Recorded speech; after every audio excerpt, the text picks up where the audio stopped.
Welcome back students. Today we are going to learn about a new chapter, air and water. Clear? See, it's there in your textbook, page number 79, chapter number 7, air and water. Shall we start? Yes. Children, there are three basic resources in the earth. Okay, that is the air we breathe, the water we drink, the land we live. Clear? Yes. So, what is air made up of? That is atmosphere. Okay. So, what do you mean by atmosphere? The thick layer of air that surrounds the earth is called atmosphere. Clear? Yes. So, where is it? It extends from the surface of earth to hundreds of kilometers above it. Where is it? From the surface of earth to hundreds of kilometers above it. Clear? Then, the gravitational force in the earth that holds the atmosphere at its place. Children, now let me have a look on mind map. So, mind map for this chapter, it starts with atmosphere. Okay. So, what is atmosphere? The thick layer of air that surrounds the earth is said to be as atmosphere. It is again further classified into 5 types, that is troposphere, stratosphere, mesosphere, thermosphere and exosphere. Clear? So, troposphere is about 20 kilometers above earth. Clear? Then stratosphere, that is from 20 to 50 kilometers above earth. Okay. And then mesosphere, it extends from 50 to 85 kilometers above earth. And then thermosphere, it extends from 85 to 690 kilometers above earth. Clear? Then the last one, exosphere, it extends from 690 kilometers to the outer space. Clear children? Yes. Now further we are also learning about air and water. Air in sense about their properties and their uses. So, in their properties we are going to learn about their mass. It occupies space, air occupies space, then air exerts pressure. Clear? Then about their uses, we are going to learn about their uses. Some uses are breathing, photosynthesis. Clear? And then about water, we are going to learn about water. So, first we will learn about water, their properties. So, water is basically an universal solvent. Then their boiling point. Boiling point is 100 degree centigrade and their melting point of water is 0 degree centigrade. Clear children? Yes. Now further we will learn about different methods to remove the impurities. So, for removing the soluble impurities, you will be studying evaporation, distillation and all. Clear? And then for removing insoluble impurities, we will learn about filtration, sedimentation and decantation. Clear? Children, now you can refer to the picture at page number 80. Layers of Earth's atmosphere. Clear? So, here we have shown different layers of atmosphere. So, let me learn one by one.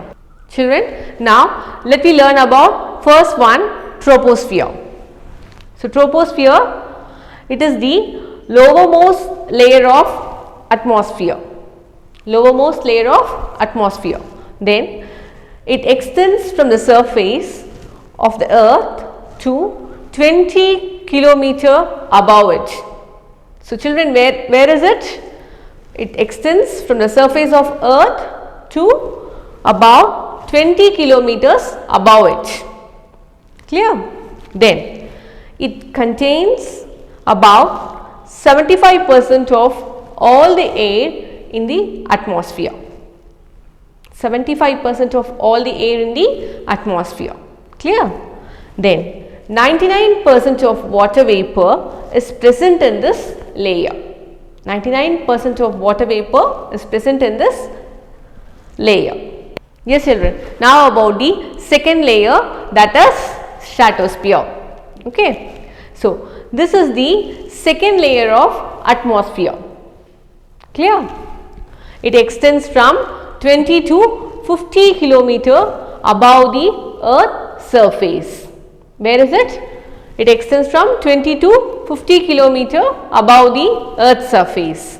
Then temperature in stratosphere increases with altitude. Okay. Then the air in this layer is less dense than that in the troposphere. That is the first layer. So, comparing to troposphere, here in stratosphere, the air in this layer is less dense. Clear children? Now children, about the third layer, that is mesosphere. Okay.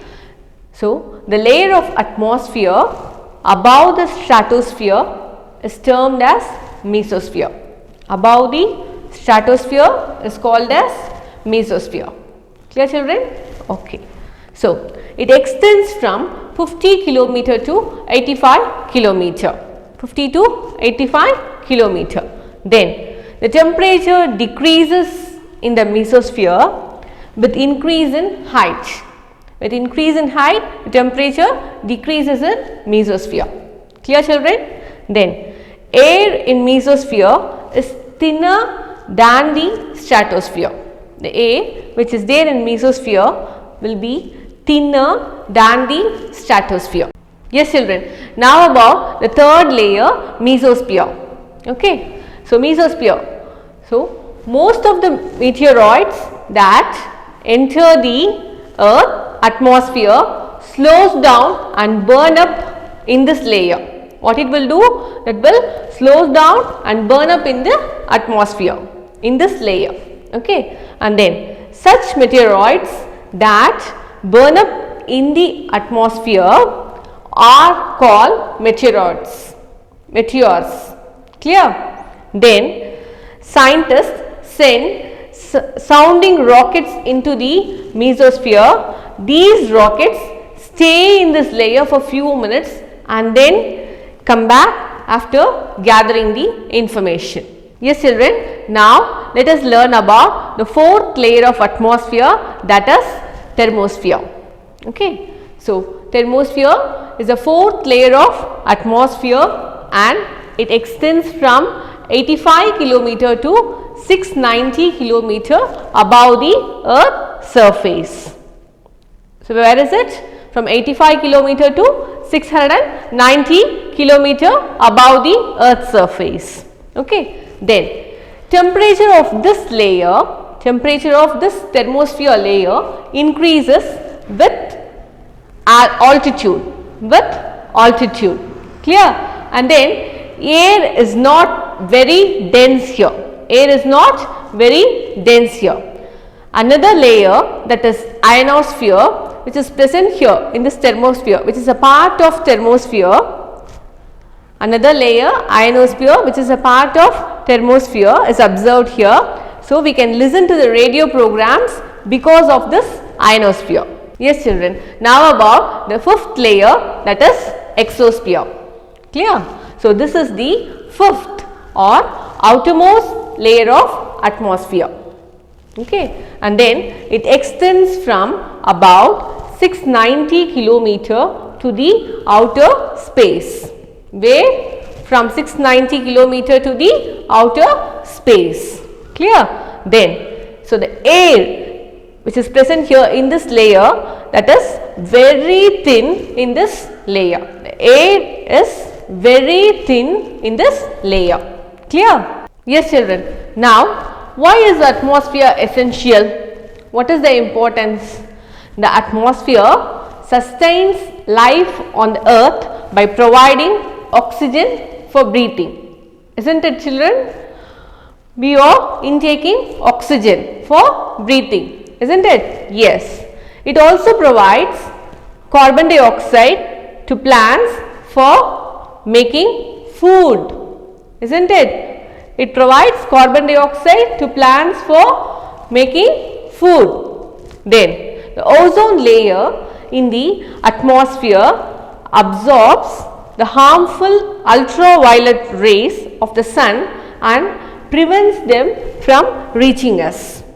Once again, I repeat, the ozone layer in the atmosphere absorbs the harmful ultraviolet rays. In short, it is meant to be as UV rays. Okay, harmful ultraviolet rays of the sun, and this layer prevents them from reaching us. It prevents them from reaching us. Clear, children? Yes. Then it also helps in maintaining temperature on earth. Yes, children. Now let me learn about composition of air. Okay. So generally air is a mixture of gases. It's a mixture of gases. So what are the different gases present here? It contains about 78% of nitrogen and 21% of oxygen. Okay, and the remaining 1% is made up of other gases such as argon, helium, neon, hydrogen and ozone and carbon dioxide. Children, now let us learn about uses of air. Okay, so here the first use is oxygen. It is used by human beings, animals and plants in respiration, that is breathing process. Okay, fuels can burn due to the presence of oxygen. Clear, children? Yes. Now about the second use, that is carbon dioxide. Carbon dioxide. Okay, so here plants utilize carbon dioxide along with sunlight and water, and it prepares food. So that process is said to be as photosynthesis. Okay. Then the third use is nitrogen. Nitrogen. Here some special bacteria said to be as nitrogen fixing bacteria. It's present in soil or root nodules of some plants, which will take nitrogen from air and turn it into useful nitrogen substances for plants. Clear? Then the fourth use is humidity. So what do you mean by humidity? The amount of water vapor in air is called humidity. So generally in rainy season and in coastal areas, the humidity will be high. Clear, children? Yes, children. Now let us learn about properties of air. Okay, so the first point is air occupies space. So children, you can have a look on the page number, you can have a look on the picture which is there in the page number 84. Okay, refer to this picture and then let me learn about this activity. So first, crumble tissue paper inside the glass. Just crumble the tissue paper and just place it inside the glass. Then push the glass inside water.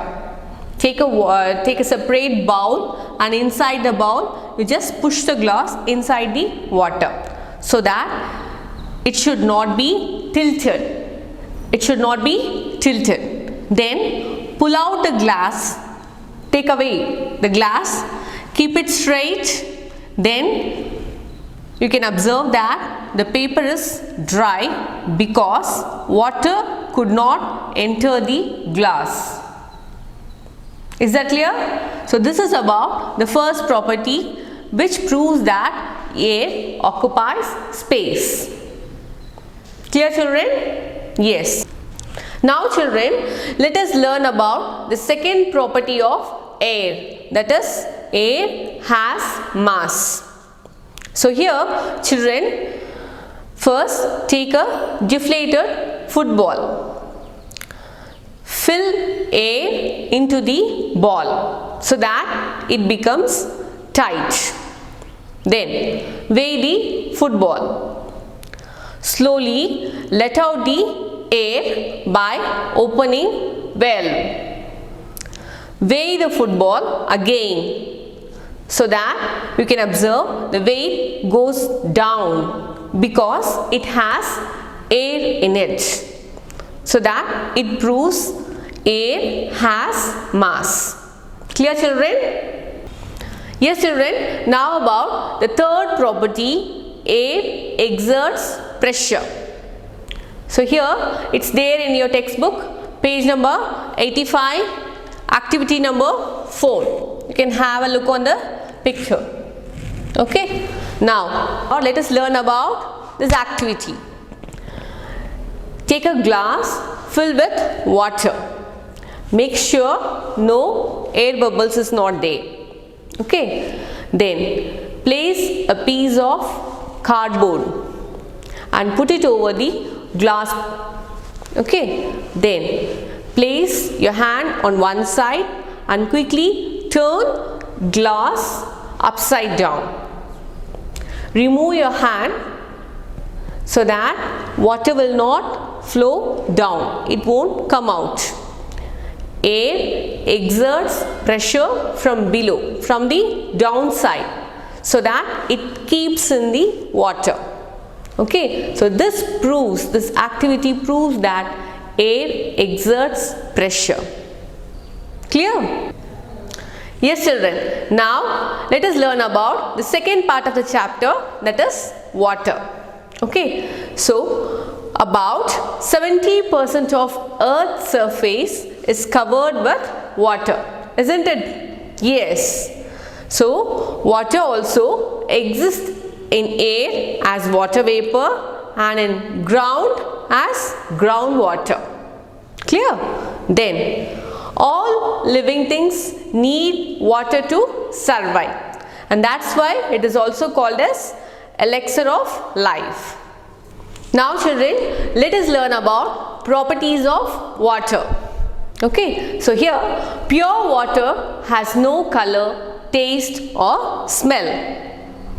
Clear? Then water is called a universal solvent because it can dissolve a lot of things. That's why it's said to be as universal solvent.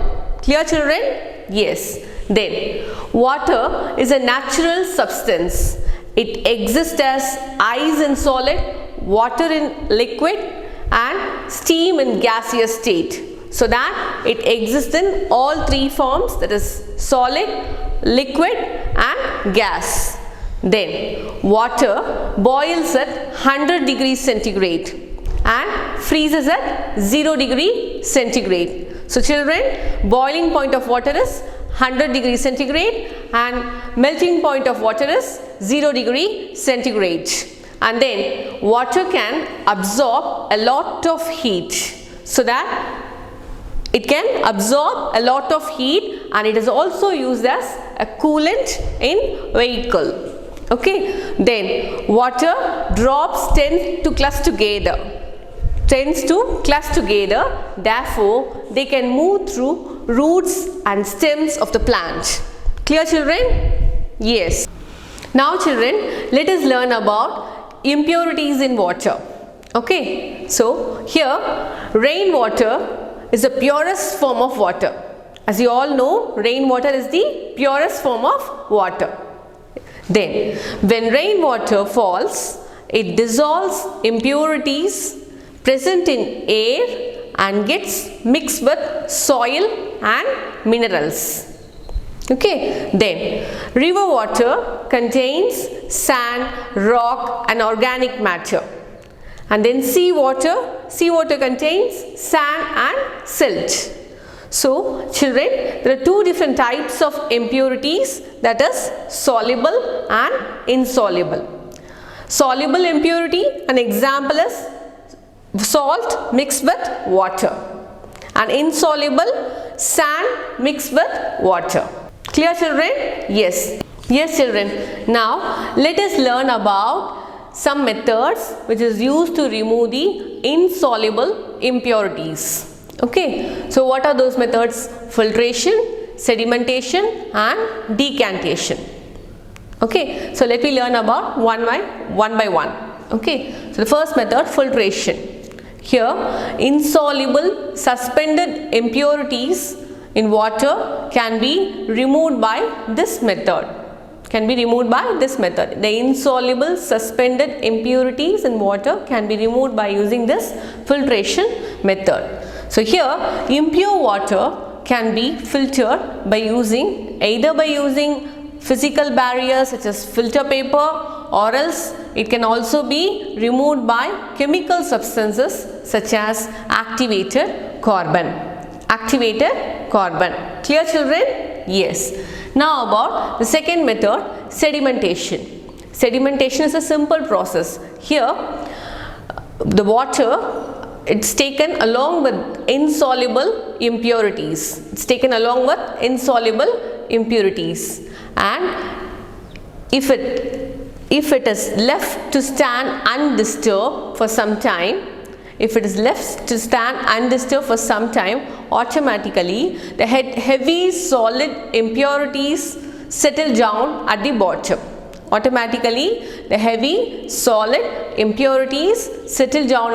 bottom.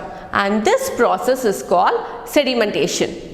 Here, children, you can see this. Here I'm having a glass of water along with soil. It's mixed with soil and it's kept undisturbed for some time, and then you can observe this, the heavy particles or settle down at the bottom. It's there at the bottom. So if it is left undisturbed, in that way also we can remove the impurities. So that method and the process is said to be as sedimentation. Clear? Now children, let us learn about the third method, that is decantation. Okay, so here, as I said, in sedimentation, a layer of sand particles settle down and the top layer is clear liquid, isn't it? So it's continued here. The clear water can now be poured into another container. The clear water alone is transferred to another container, and that process is said to be as decantation. Clear, children? Yes, children. Now I am continuing this for decantation process. So what I am going to do, I am going to just transfer the clear liquid into another beaker without disturbing the soil particle. It's left as such. So this way of removing the impurity is said to be as decantation. Now children, let us learn about some methods to remove the soluble impurities. So the first method is evaporation. Clear? So in this method, this evaporation is nothing but a method of changing a liquid into its vapor. Clear? Then the liquid is made to evaporate faster by providing it external heat. So here it is provided external heat, so that what will happen, the liquid will get vaporized and the soluble impurities are left behind. And this is how you are separating the soluble impurities from water through this method. Clear? Yes, children. Now about another method to remove the soluble impurities in water. Okay. So the second method is distillation. So what do you mean by distillation? It's a method of changing a liquid into its vapor and then condensing the vapors to get pure form of the liquid, and that process is said to be as distillation. So let us learn about that. Now children, you can have a look on distillation apparatus. Okay, so here you can see a burner, a distilling flask, and then a thermometer, and then a condenser. Okay, and then here a receiving flask, and then distillate, the collected liquid. Okay, so what they are doing here? This distilling flask has impure water. It is allowed to heat by the burner, and then once it reaches the respective boiling point, the water will get vaporized. The water will get vaporized, and then the vapors are allowed to pass through the condenser. The vapor are then allowed to pass through the condenser. So here the condenser will cool the vapor by circulating along with water, and then the vapor gets cool and it's then collected here in the receiving flask. When it cools, the vapor changes back into water form, and the collected liquid is said to be as distillate. And this is how they are separating two liquids using this distillation apparatus. Yes children, now about the last topic, that is purifying water at home. Okay, so now drinking clean water is necessary to maintain good health, isn't it? Yes. So here contaminated water contains germs that can cause diseases. So there are so many waterborne diseases such as cholera and jaundice and all, isn't it? So because of that, children and adults will get affected. So that it's always safe to drink boiled water. So boiling, it's the safest and most effective method to purify water and kill germs present in water. Yes children, now about water purifiers. Okay, so what is this water purifiers? Purifiers remove both soluble and insoluble impurities. Okay, so it removes both the kind of impurities. So water is purified through sedimentation, filtration and chlorination process. Water is filtered through sedimentation, filtration and chlorination process. So you can have a look on water treatment plant. Here water is stored here from rivers and lakes. Water is stored here, okay, and then that is separately stored in a settling tank where sedimentation takes place. As I said, now it will just settle down the impurities down and the clear water will be in the top layer. Okay, so that the clear water alone is carried out to the next step, that is sand filter and disinfectants. So then after to that we are adding to the clear water chlorine. Okay, so that the final purified water is sent to the storage tanks and then that is distributed to the individual houses. Clear? So that here water is first pumped to large tank. So from rivers or lakes it's pumped to large tank. Then it's made to stand for long period of time. That's what sedimentation process, isn't it? Yes.